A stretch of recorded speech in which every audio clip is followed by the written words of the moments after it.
So hi, welcome to Good Noise Podcast with Guardrail. We're going to ask them some questions today. I'm going to start.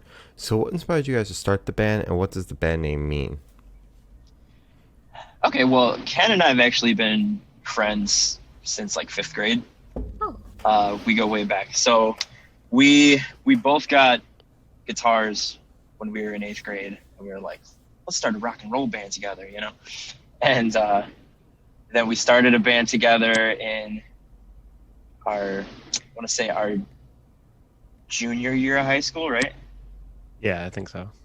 Yeah, and then we've just kept playing in different bands together ever since. And then with this band, I've always been more of like a punk rock guy, but I never really played in a punk band. I played bass, so I kind of went where I was needed, you know. Yeah. So I went and saw the Swellers play actually, and I was like, damn, I want to play shows like this, you know. So I just wrote on Facebook, who wants to start a punk band? Ken was like, yo, the band we were in at the time, it was like going nowhere. So he's like, yo, I'm down. So then we started this band. Okay. okay. And can you tell And, me the name the- meaning? Yeah, so there's not really much of a name. We didn't have we didn't have a name for the band. We were brainstorming for like a few weeks probably. And then the song Guardrail by Bayside just came on my iPod, and I was like, Guardrail's kind of a cool word. And I looked, there wasn't any bands on like Facebook or anything called that at the time. So we just stuck with that. Like, sounds cool, let's do it. Okay. So Yeah. no meaning whatsoever. Just, it was a cool word. All right. All right. Simple. All right. So congrats on your newest EP, Yikes. Thank you. I love that name so much. How do you feel about the Yes. response to the EP to the people you've shown it to, since at the time of recording it isn't out yet? It's been pretty great so far. We had an Indiegogo to raise funds for the recording process and everything. So the only people that heard it have just been the contributors to that. We said as soon as the EP's done, you guys will get at least the first mix of it. So since then, though, it's been remixed and remastered. So they'll get a little better of a sounding record once it's all officially released. But yeah, it's been good so far. That's good to hear. Good to hear that. Yeah. Yeah. It was very good. So Thank you.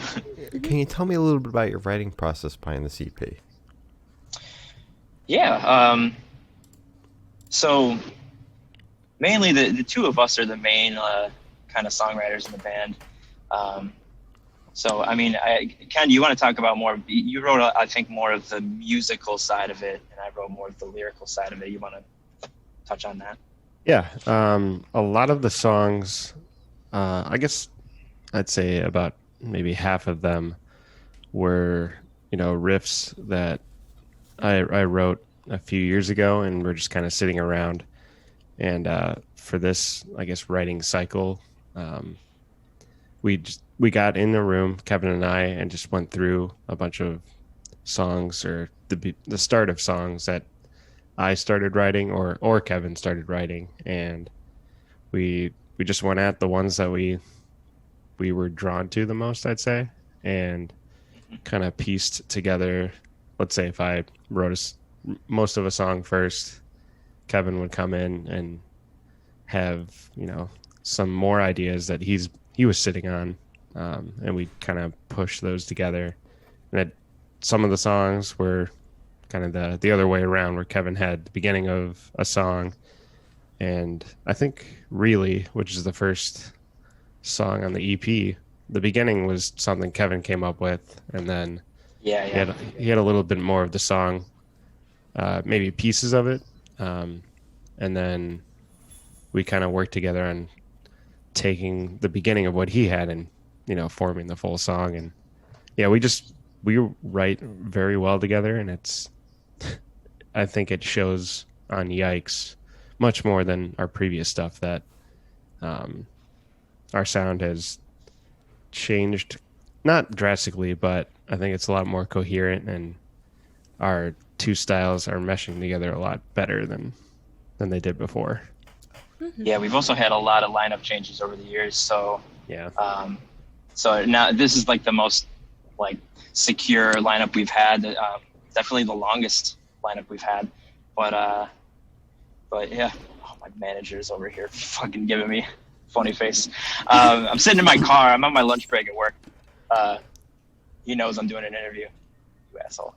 Anyways, yeah. So, where even was I? He just totally threw off my train of thought. Okay. I'll just go with the next question, if that's okay. Yeah, go for it. All right. So where was your headspace while creating this EP? Okay, so I guess I can touch on more of like lyrically kind of what you're kind of dealing with. So it's not really like a concept record, but it's like there's an overlying theme of the whole thing. Is like we all, at the time we were writing it, Ken and I both just turned 30. Our bassist Alyssa and our drummer Doug they're still 29, right? They're not quite there yet, but you know, we're getting to that age where just like, so what are we even doing here? You know, so yeah, we kind of look at the generations before us, and you know, we feel like things are just a lot different and a lot more difficult.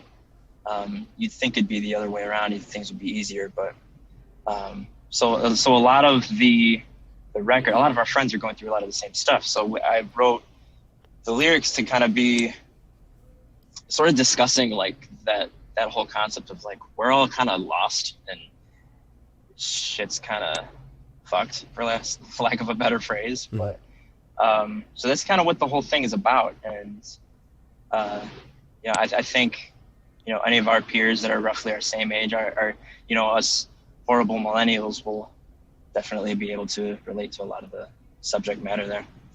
Okay. Very relatable record then. All right. Yeah. Oh my god. So what band or artist influences do you think you can hear the most on this record?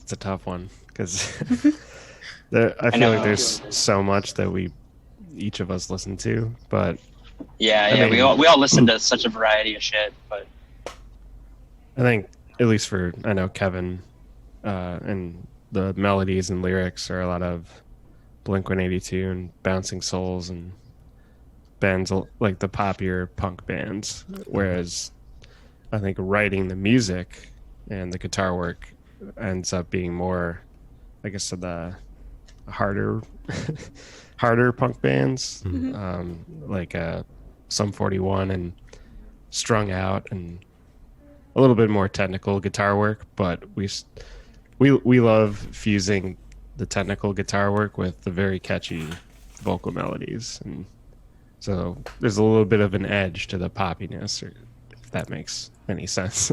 Yeah, it makes plenty of sense. Yeah. Yeah.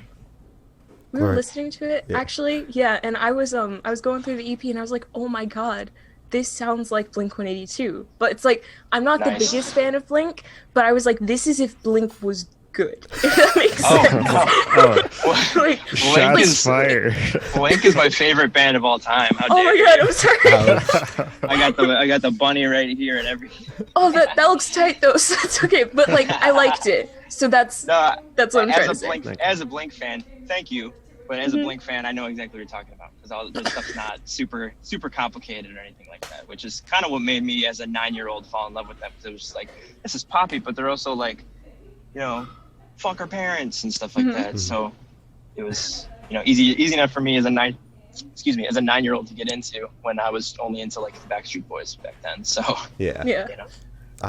I personally heard some Green Day on there too. I don't know if that's an influence for you guys or not, but yeah, they're up there for me at least. Okay. Yeah.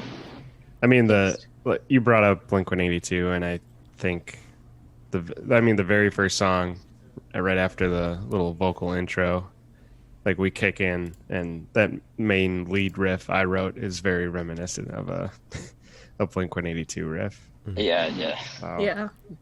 Yeah, there's a ton of punk pop or pop punk influences in there that I'm sure someone will be like, hey, this reminds me of that. This reminds me of this other band. So yeah. All right. Well, you did very good. So thank you. Why thank you. Nice. So this is gonna be like really quick fire. I want you to describe your EP with 3 words. Quick fire. It's supposed to be quick. Quick fire. quick. I'm not very fast. Holy Energetic. fucking shit. Energy. Are those your 3 words? Those are Holy mine. Yes. Those are his 3. Okay. Jeez. Energetic. I got 1 word. Now it's you, Kevin.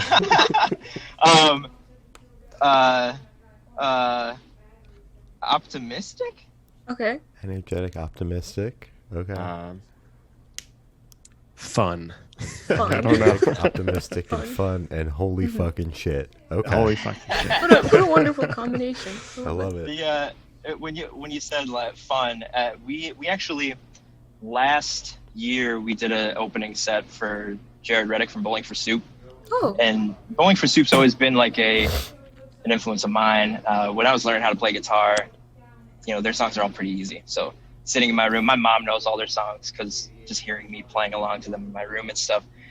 And we were sitting there watching his set, and I'm like, he's so like, he lets his personality out in his songs, and he's a very fun dude. He was a very warm individual to hang out with and stuff. And I felt like this time around, especially on these songs, I tried to let our personalities out. We are fun people.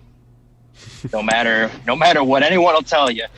No, we're always trying to be like silly and goofy and weird, and I tried to throw some of that into our songs, and I feel like it kind of helped. So Yeah, just having fun. That's it. Yeah. Wait, so you mentioned you got to open for him. How did that happen? How'd you get that opportunity? We saw that he was playing that show, and I knew someone that worked at that venue. I'm like, yo, who do I hit up? I don't know if they're doing like an opening slot for that. And he was like, oh, I know the guy that booked it. Here's his info. And I hit him up, and then he passed us along to the Jared's management, and they were like, sounds cool. So we actually did like not like a full band set. We did like a stripped down set. So Ooh, yeah. we didn't personally own any acoustic guitars at the time. So Ken and our live guitarist, he's kind of like our unofficial 5th guy. They just played on their clean channels on their guitar.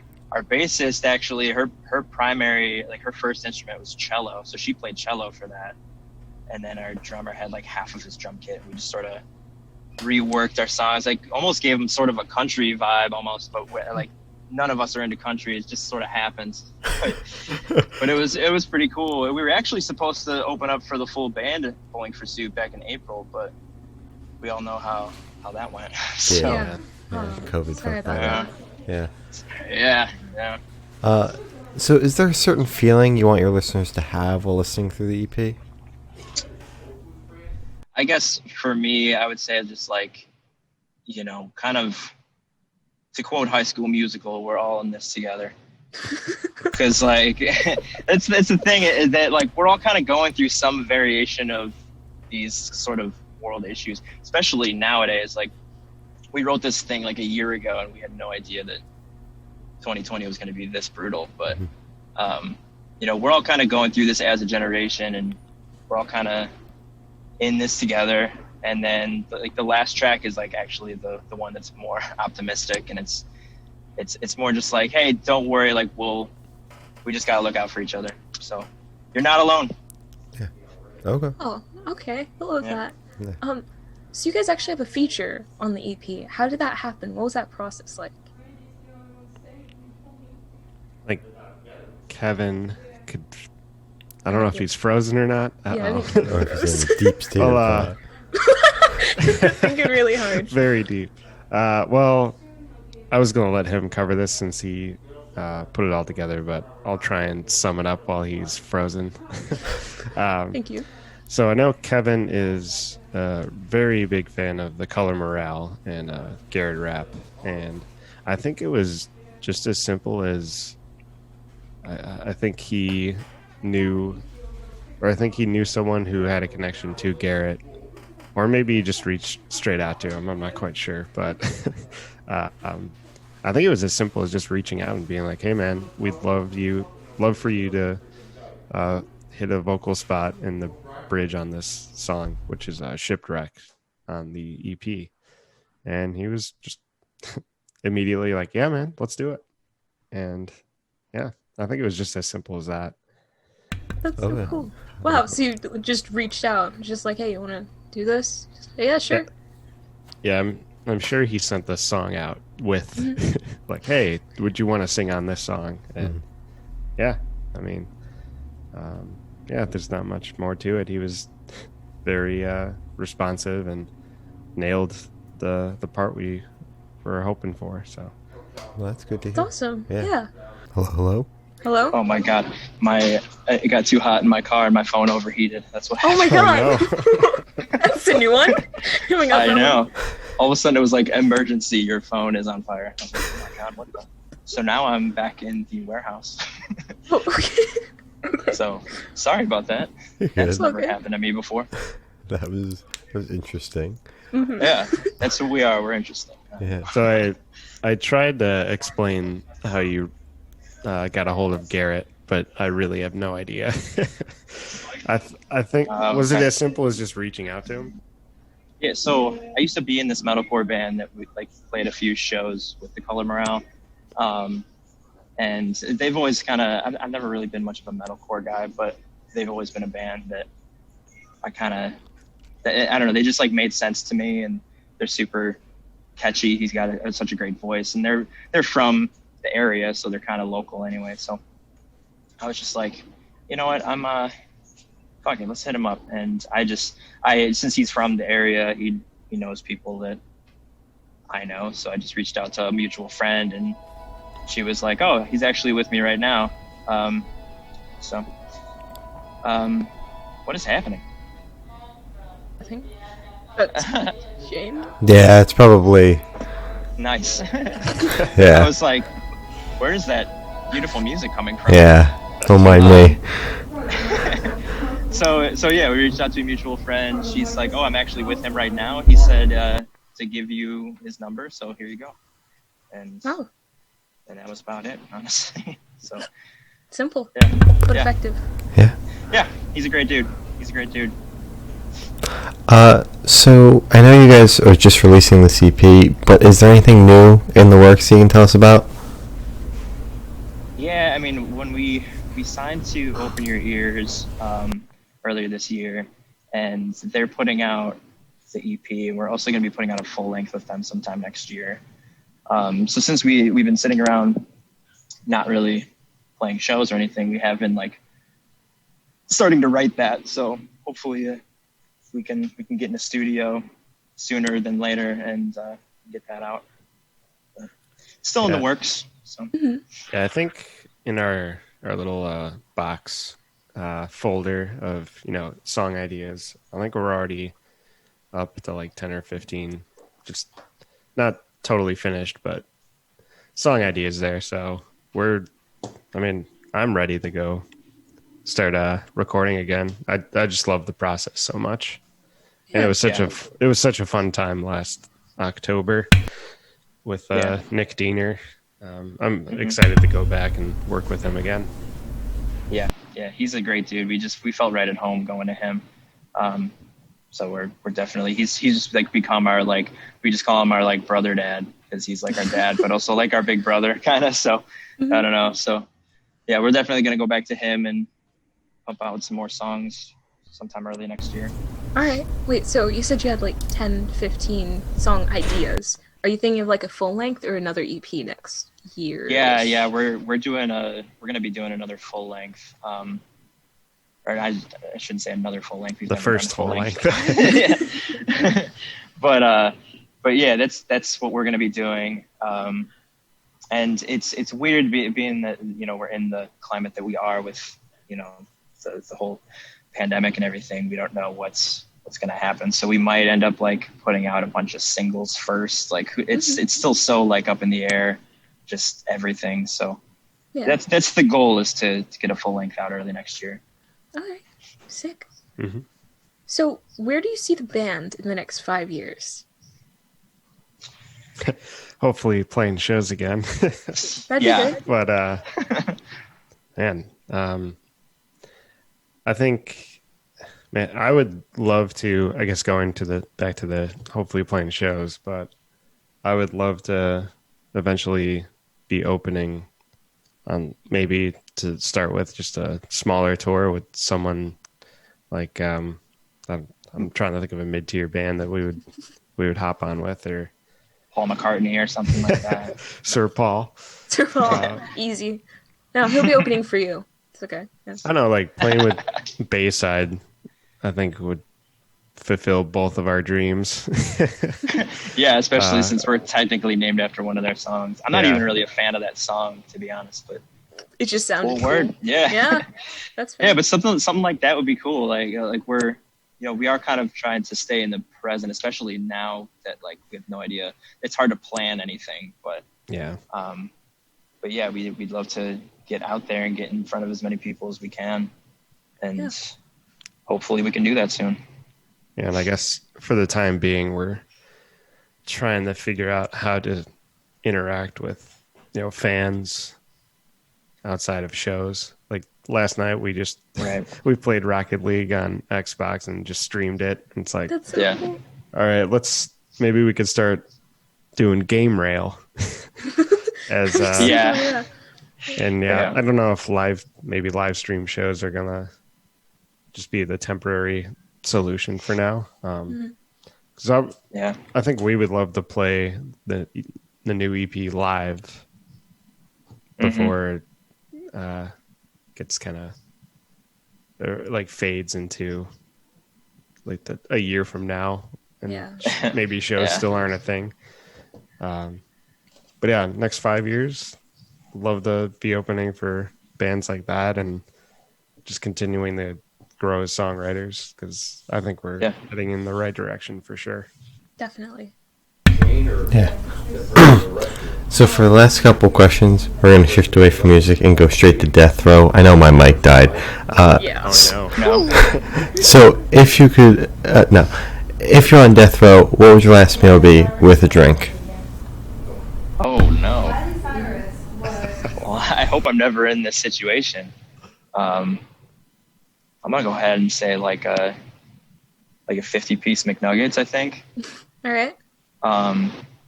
Wash it down with a nice cold White Claw. Perhaps if they're gonna be nice, maybe throw in a shot of Malort. And that's it. Yeah, how about that? So it was the final food and drink was the question? Mm-hmm. Okay.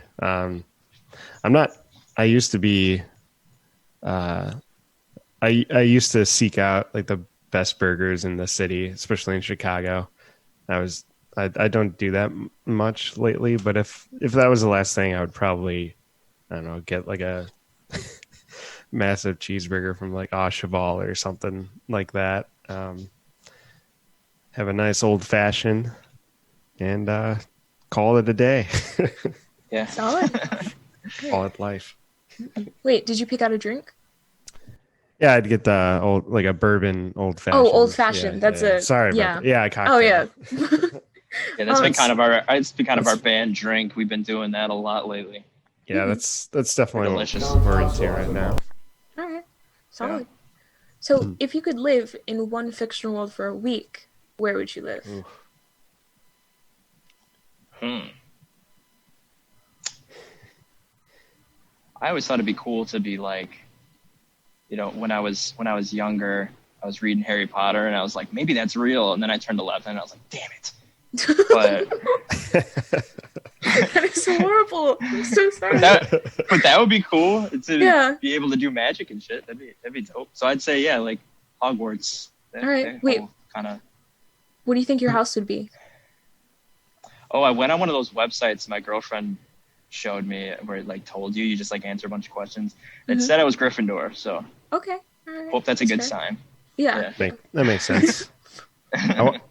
How did you find out at age 11 that wizards weren't real anymore? Well, because like or maybe is it age 10? I don't remember, but it's like the age that you get 12. that owl. Is it 12? Okay, so it's like whatever it is, that age that you get that owl saying like, "Yo, what's up? You're a wizard. You're going to wizard school." I passed that age. That owl never came. Oh. Yeah. That's so sad. Yeah. Just I I don't know why this popped into my head, but I guess since they're talking about doing another Space Jam to go. Wait, what?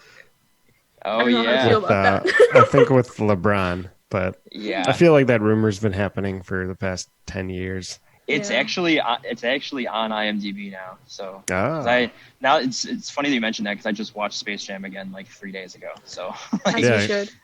But I went to look up on IMDb because I saw like in the crowd at one of the games, I was like, is that a dude that does Homer Simpson's voice? And I went to IMDb and it was.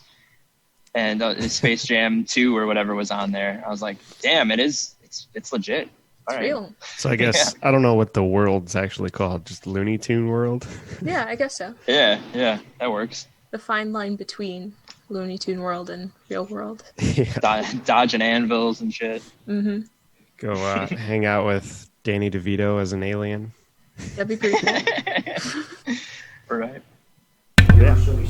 So I have the honor of asking the last question, and every single person who's spoken to have said it's the most important question. What is your favorite color? Mine would be purple. Purple? Alright. Don't even really know why. I just decided when I was younger, I was like, that's my favorite color, and I just rolled with it. Mm-hmm. So that's fair.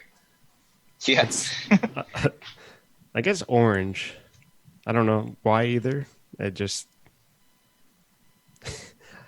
now that you said purple and orange, we're the Halloween team or something. Yeah, for real. Yeah. Why? What does that tell you guys about us? Because you said it's the most important question. It's just fun. It's just fun to ask and see. I didn't know if you had something like, oh wow, you like purple, so you must really be like sensitive to XYZ. Like I don't know if you had a method to that madness or right on. No, it's literally just like, what's your favorite color? Because it's just so simple. It's nice to know. It is. Mm-hmm. It's nice to know there wasn't some weird ulterior motive. Yeah, we no. We're gonna like psychiatric evaluations over here. No. We just think the lead-in's funny. That's all. Mm-hmm. Yeah, okay. Right on. So as I said, that's all the questions you have today. Is there anything you'd like to plug? Yeah, so the record is coming out September 25th. You can pre-order it now. We have 2 vinyl variants, CD. We have a limited T-shirt that just says Yikes on it. That can be found at Open Your Ears Records' website, which is OYE Recs. So OYERECS.com. And then, I don't know. We're on Spotify and everything. Just keep listening to us. Get those plays up. And that's about it. There's not really much else going on. So, I mean, if you're really bored, you could watch us on Twitch. Yes, playing video games. I just got my hands on an Xbox finally. It's my first video game system since PS2. So I'm still getting the hang of it, but I got the new Tony Hawk game, so I'm very excited to play that all weekend. Mm-hmm. Oh, yeah. All right. Well, thank you for sitting down with us, guys. This has been Guardrail, and we're the Good Noise Podcast.